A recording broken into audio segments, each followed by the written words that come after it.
शिवदल मेवाड़ के तत्वाधान में 15वें वर्ष आयोजित इस आयोजन में हमारे बीच में पधारे सभी अतिथियों का हार्दिक स्वागत और अभिनंदन।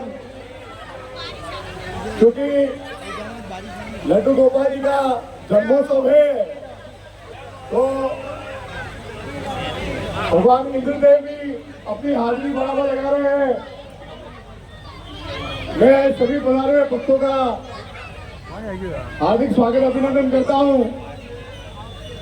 हमारी जो टीमों के कैप्टन हैं वो भी आ जाए। 8 टीमों को हमने आज के इस कार्यक्रम में एंट्री दी है। मैं हमारे इस मंच पर विराजे हुए पंजाब के राज्यपाल महोदय आदरणीय गुलाब चंद्र जी कटारिया का हार्दिक स्वागत एवं अभिनंदन करता हूं। विशेष अभिनंदन। अपने व्यस्त कार्यक्रम के अलावा आप अभी स्वास्थ्य लाभ भी ले रहे हैं, लेकिन आपने इस कार्यक्रम में आने के लिए स्वीकृति प्रदान की, इसके लिए शीतल और यहाँ की स्थानीय जनता आपका बहुत बहुत स्वागत अभिनंदन करा है। तालियों के साथ, जोरदार तालियों के साथ कराए। इतने देर तो चलेगा, 4-5 दिन तक भी चलेगा। हमारे बीच में हमेशा अपना आशीर्वाद देने के लिए तत्पर मेवाड़ राज घराने से आदरणीय बड़े भाई लक्ष्मणराज सिंह जी मेवाड़ साहब पधारे हैं। उनका भी जोरदार तालियों के साथ स्वागत एवं अभिनंदन। हमारे बीच में ग्रामीण विधायक आदरणीय साहब फूल सिंह जी मीणा साहब पधारे हैं। आपका भी हार्दिक स्वागत एवं अभिनंदन। शिवदल के संरक्षक मंडल के आदरणीय विरमदेव सिंह जी किसान साहब और यदुराज सिंह जी किसान साहब का भी बहुत हार्दिक स्वागत और अभिनंदन। समाज सेवी महेंद्र जी सरदार का भी स्वागत है, अभिनंदन। हमारे बीच में बुला रहे एसपी साहब का भी मैं बहुत बहुत अभिनंदन करूंगा। आपका भी आशीर्वाद हम पर रहता है। सभी पुलिस अधिकारियों का, कर्मचारियों का भी मैं शिवदल की ओर से बहुत बहुत अभिनंदन करूंगा। क्योंकि आदरणीय भाई साहब को चुनाव करना है तो मैं शिवदल मेवाड़ के संस्थापक आदरणीय मनोज मेहता साहब से निवेदन करूं कि वे आदरणीय गुलाब सिंह साहब का उपन्यास कराकर इस मंच पर स्वागत अभिनंदन करावे। आदरणीय गुलाब सिंह साहब का स्वागत अभिनंदन जोरदार तालियों के साथ स्वागत अभिनंदन करावे।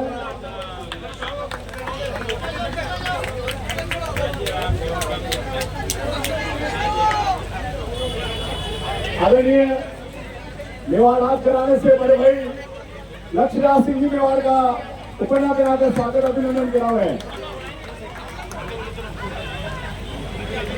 आदरणीय फूल सिंह जी मीणा साहब का स्वागत अभिनंदन करावे। आदरणीय चंद्रगुप्त जी चौहान साहब का उपन्यास कराकर स्वागत अभिनंदन करावे। बड़े भाई आकाश जी वागीता का उपन्यास बनाकर स्वागत अभिनंदन करावे। आदरणीय विरमदेव सिंह जी किसान साहब का उपन्यास बनाकर स्वागत अभिनंदन करावे। आदरणीय यदुराज सिंह जी किसान साहब का उपन्यास बनाकर स्वागत अभिनंदन करावे। भाई शंकर जी चंदेल साहब का उपन्यास बनाकर स्वागत अभिनंदन करावे। मनीष जी शर्मा का स्वागत अभिनंदन करावे। संदीप जी सिंगटोरे साहब का स्वागत अभिनंदन करावे। महंत इंद्रदेव जी का स्वागत अभिनंदन करावे।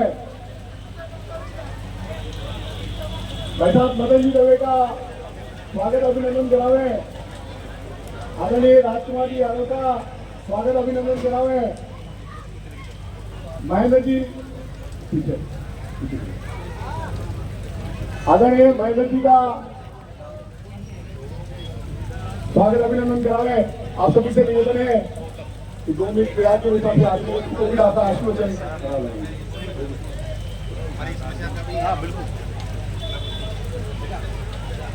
भगवान कृष्ण के जन्म दिन के उत्सव में आदरणीय लक्ष्मणराज सिंह जी, विरमदेव सिंह जी, फूल सिंह जी मीणा, चंद्रगुप्त जी और यहाँ के सभी बंधुओं और बहनों, आप सबका जन्माष्टमी के इस पर्व पर मैं अपनी ओर से बहुत बहुत शुभकामनाएं और स्वागत करता हूँ।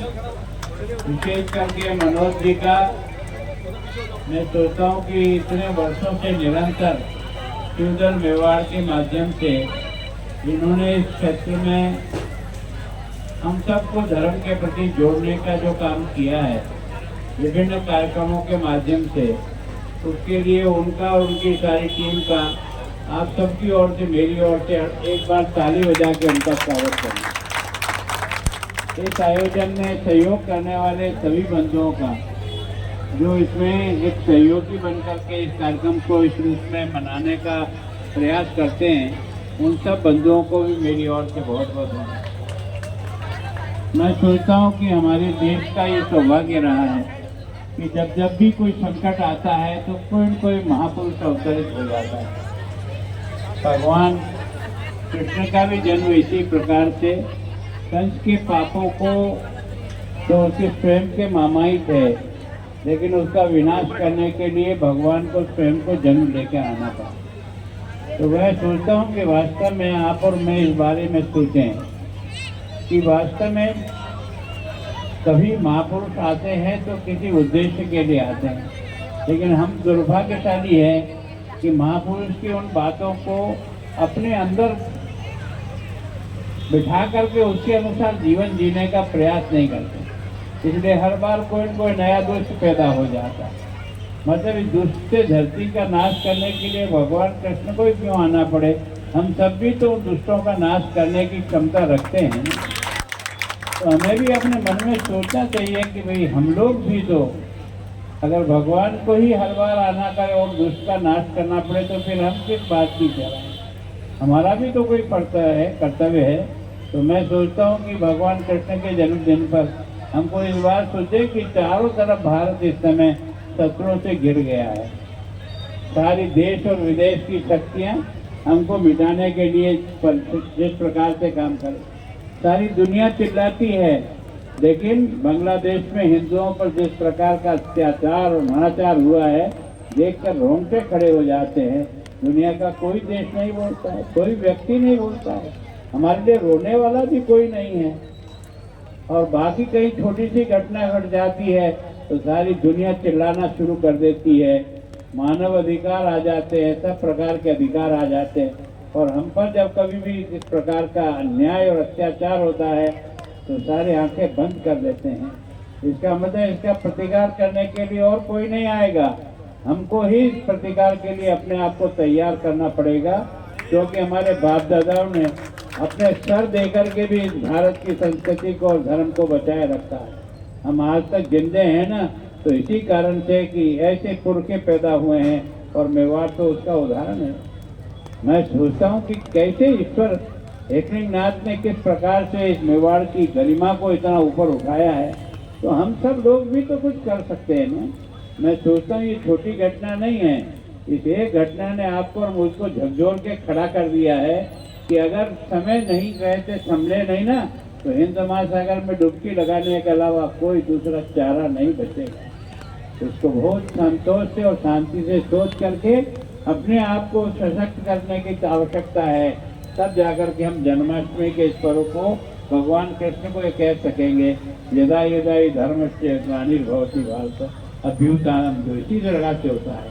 तो मैं सोचता हूँ निश्चित रूप से हम सब लोग आयोजकों का बहुत धन्यवाद करते हैं कि वो आने वाली पीढ़ी में हमारे उन संस्कारों को पहुंचाने का प्रयत्न करें अपने कार्यक्रम के माध्यम से। हम सब का बहुत बहुत धन्यवाद।